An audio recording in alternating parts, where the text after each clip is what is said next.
నమస్కారం గురుగారు. నమస్కారం అమ్మా. గురుగారు, దేవాలయాల్లో కొన్ని ఆచరించకూడదు, కొన్ని కర్మలు ఆచరించకూడదని అంటూ ఉంటారు. అసలు ఏ కర్మలు ఆచరించకూడదు? ఇప్పుడు ప్రతి వ్యక్తి ఒక దేవాలయానికి ఎందుకు వెళ్తారు అది ఆలోచించుకోవాలి. ప్రపంచంలో ప్రాపంచిక విషయాల్లో మనం అలసిపోయి ఉంటాం. మనుషులతో వేగి భార్య, భర్త, పిల్లలు అలసిపోయి ఉంటాం. లేదా ఇదిగో ఇలాగా వర్క్‌లో అలసిపోయి ఉంటాం. ఆశ్రమము అంటారు. అంటే శ్రమను తొలగించేది. విరామం కోసం వెళ్తాం. ఒకటి నంబర్ 1 మనశ్శాంతి కోసం. ఆడికెళ్ళాక మనం ఏ వ్యవస్థలో ఉన్నామో ఆ వ్యవస్థకి అతీతంగా నేను వ్యవహరించాలి. అంటే ఇంట్లో ఉన్నప్పుడు వాళ్ళ గురించి, వీళ్ళ గురించి మాట్లాడుకోవడం, సెల్ఫిష్‌గా ఆలోచించడం, కోరికలతో ఉండడం, ఇవన్నీ ఇదే స్ట్రెస్‌కి కారణం. కానీ ఒక దేవాలయానికి వెళ్ళినప్పుడు ఇప్పుడు ఆయుర్వేదిక్ ట్రీట్మెంట్‌కెళ్తారు మీరు. హ్మ్. టాక్సిక్ అంతా పారదోలుతా ఉంటారు. అవునా కదా? అవును. అప్పుడు వాళ్ళు చెప్పినట్టు నేను వినాలి. వాడు చెప్పి ఏం చెప్తాడో అది తిని తినాలి. అక్కడికెళ్ళి కూడా నా ఇష్టం వచ్చిన చెత్త తిండి తింటే ఎక్కడ టాక్సిపోతుంది? అవును.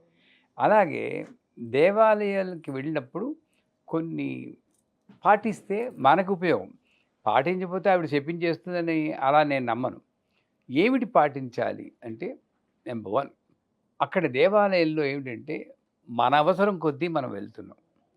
ఒక పరిపూర్ణమైనటు పవిత్రమైన వాతావరణం ఉంటుంది. వాయుమండలం అంటారు. హ్మ్. ఈ వాయుమండలాన్ని నేను కలుషితం చేయకూడదు. ఫస్ట్ రూల్ ఏమిటంటే వాయుమండలాన్ని నేను కలుషితం చేయకూడదు. అక్కడికెళ్ళి మీ అబ్బాయికి పెళ్లి కుదిరిందా? మీ అమ్మాయికి ఉద్యోగం వచ్చిందా? అనడం గానీ, ఇంకోళ్ళ మీద విసుక్కోవడం గానీ, దెబ్బలాడడం గానీ, వాళ్ళు తోసుకొని ముందుకెళ్ళిపోతుంటే వాళ్ళతో అరుచుకోవడం గానీ, పూజారి నా గోత్రం తప్పుగా చెప్పాడని ఆయన మీద అరవడం గానీ, ఇటువంటివి మహాదోషాలు. చేయకూడదు. అప్పుడేమవుతుంది, మన ఇంట్లో ఏ వాతావరణం అయితే ఉందో మన ఇంట్లో అరుచుకుంటాం గదా! అవును. అ అదే అరుపులు అక్కడరిస్తే, ఆ వాతావరణాన్ని కూడా నేను కంటామినేట్ చేస్తున్నాను. అవును.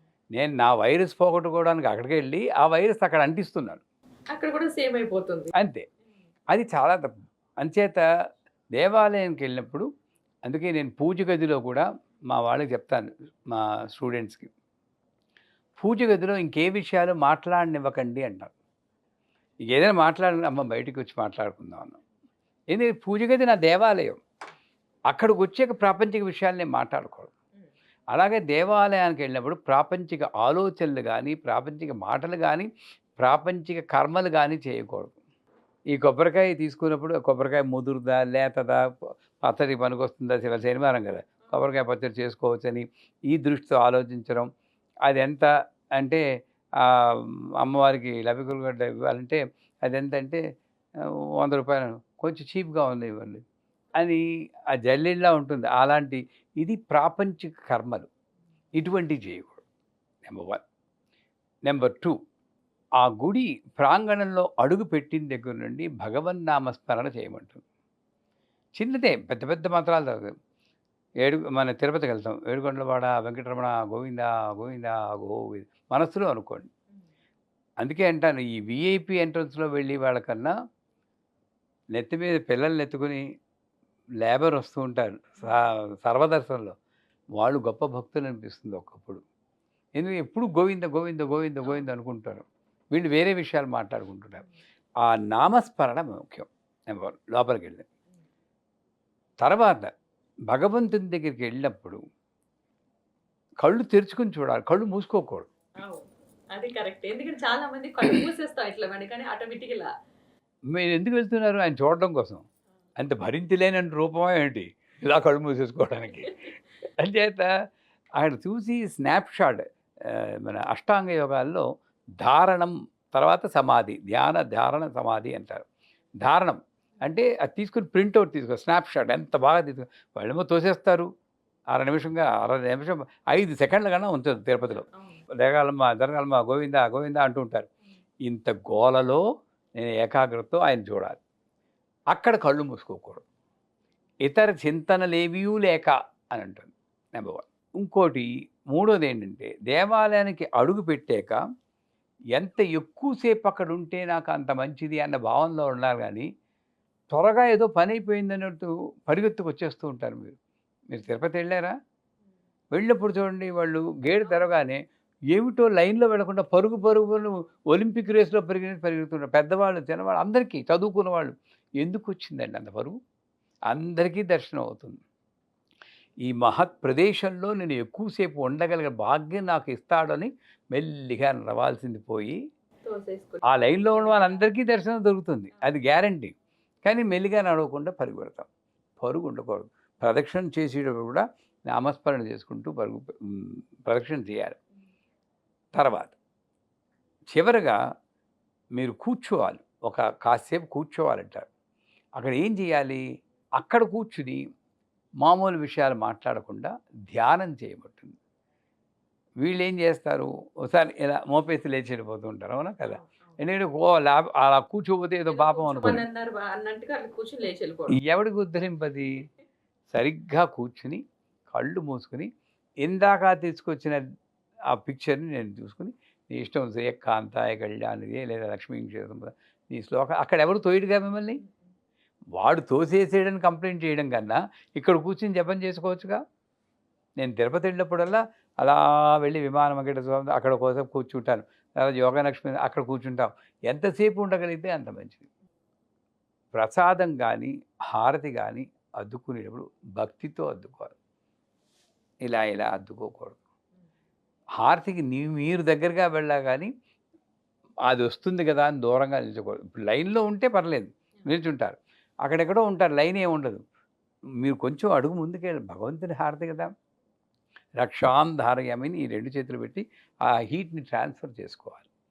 మనం ఒంటి చేత్తో తీసుకోం. తీర్థం తీసుకునేటప్పుడు మగవాళ్ళమైతే మేము ఉత్తరీయం వేసుకుంటే ఉత్తరీయం ఇలా పెట్టుకుని కింద పడకుండా తీసుకోవాలి. మీరు చీర కొంగు పెట్టుకుని కింద చుక్క నీరు పడకుండా తీసుకోవాల్సిన బాధ్యత మీది. ఎందుకంటే అమ్మవారి తీర్థం కింద పడకూడదు. ఎక్కడైనా పువ్వు కనబడితే దాన్ని తొక్కీయకుండా తీసి ఇంకో పక్కన పడేయాలి. ఎన్నున్నాయి దేవాలయంలో, ఇవన్నీ పరీక్షలు మనకి. అక్కడికి వెళ్ళాక ఇటువంటి పనులు చేయకుండా ఉంటే, చేస్తే తప్పని అంటం లేదు. చేయకుండా ఉంటే దేవాలయానికి వెళ్ళిన పూర్తి ఫలితాన్ని మనం పొందొచ్చు. అంతకన్నా ఏమి లేదు. ఎందుకోసం వెళ్తున్నామంటే ఆ పూర్తి ఫలితం రావాలి అని అనుకుంటే, అక్కడికి వెళ్ళాక అంతదాకా మీకు కోరిక ఉండొచ్చుండే. ఇంకో లాస్ట్ విషయం, దేవాలయానికి వెళ్ళేదాకా నాకు ఈ ఛానల్‌లో ఇంకా బాగా ప్రమోషన్‌లొచ్చి ఇంకా బాగా పైకి వెళ్ళిపోవాలి, టాప్‌లో ఉండాలని మీరు అనుకోవచ్చు. లోపలికెళ్ళాక దీని గురించి మర్చిపోవాలి. మర్చిపోయి ఓన్లీ నామస్మరణ చేసుకొని అసలు ఎందుకు వచ్చామో సంగతి మర్చిపోయి వస్తే అప్పుడు మీ కోరిక ఫలిస్తుంది. కానీ అక్కడ కూర్చొని ఛానల్‌లో అంటే మీ దృష్టి ఛానల్ మీద ఛానల్ ఉంది. మీద ఉంటది కానీ ధ్యానంలో ఉండదు కదా! గురుగారు. ఎందుకంటే లాస్ట్‌లో ద భగవంతుని మీద ధ్యానం పెట్టడం వల్ల ప్రాబ్లమ్ ఆయన చూసుకుంటాడు కదా! అది. సొల్యూషన్ ఆయన ఇస్తాడు కదా! కానీ మనం వెళ్లి ప్రాబ్లమ్ మీదగా కాన్సంట్రేషన్ చేస్తాం. ఇది జరగాలి, ఇది జరగాలి, అది జరగాలని ఆయన చూసుకుంటాడు కదా! మన మనసులో ఏముందో ఆయనకి తెలుసు. కానీ వెళ్లి చేసే పొరపాటు నిజంగా అదే. ఇప్పుడు మీకు మీ వల్ల నాకు పని కావాలండి. చెప్తారు. ఓసారి చెప్తాను. మీరు చూసుకుంటారని నమ్మకం ఉంటే ప్రతిసారి అయిందా? అయిందా? అని మీకు విసుగొస్తుంది. ఒకసారి చెప్తావా? ఊరుకుంటావా? అని అంటారు.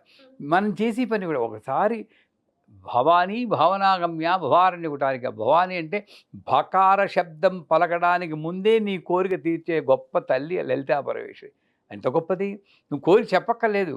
కోరిక మనస్సులో అనుకొని భ అని లోపల తీర్చేస్తుంటా. నువ్వు నిజంగా ఆవిడ మీద దృష్టి పెడితే. కానీ నా కోరిక అని లలిత సహస్రం మొత్తం చదివినా ఏం ఉపయోగం ఉండదు.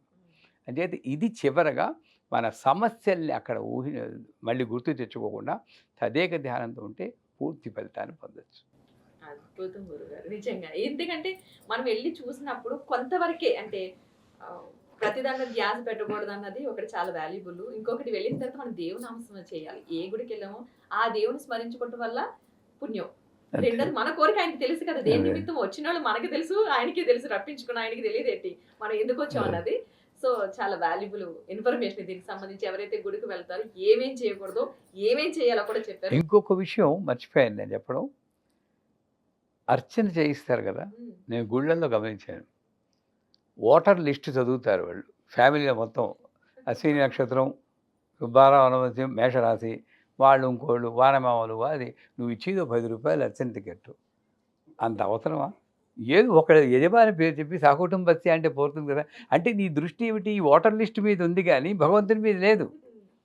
పైగా ఈ చెప్పిన దగ్గర నుండి చెవులు రిక్కరించి ఇన్ని పేర్లు వస్తున్నాయా, ఇన్ని గోత్రాలు సరిగ్గా చదువుతున్నాయా అని టెస్ట్ చేస్తూ ఉంటాం. అవును. అంతేగాని ఆయన సహస్రనామం చదువుతున్న నామం మీద దృష్టి ఉంచదు. అప్పుడు మళ్ళీ ఇది అయిపోయి నా పని అయిపోయింది. నా గోత్రాలు చెప్పేసారు. నేను ఇంక మాట్లాడుకోవచ్చు. హ్మ్. ఇది తప్పే కదది. అవును. అరబ్ వాళ్ళలో నాకు నచ్చింది ఏంటంటే, మన తెలుగు వాళ్ళు గొప్పవాళ్ళే. అరబ్ వాళ్ళలోని కూడా ఒక మంచితనం నేర్చుకోవాలి. వాళ్ళకేంటంటే, ఓ గుడికెళ్ళారంటే, వాళ్ళకి అష్టోత్తరం తెలిసినది గణేశాయ నమః అని అంటే గణేశాయ నమః, ఏకదంతాయ నమః, ఏకదంతాయ నమః, శూర్పకర్ణాయ నమః, వీడు చెప్తూ ఉంటాడు. హ్మ్. వచ్చినా రాకపోయినా. అది మనం చెయ్యాలి. అంతేగాని గోత్రం మాత్రం చెప్పేసి మిగతా మాటలు మాట్లాడుకుంటారు చూడు, అది కూడా మానేయాలి. సూపర్ గురుగారు. మంచి విషయాలు తెలియజేస్తారు. ఏమేం చేయాలన్నది. చాలా ధన్యవాదాలు. నమస్కారం.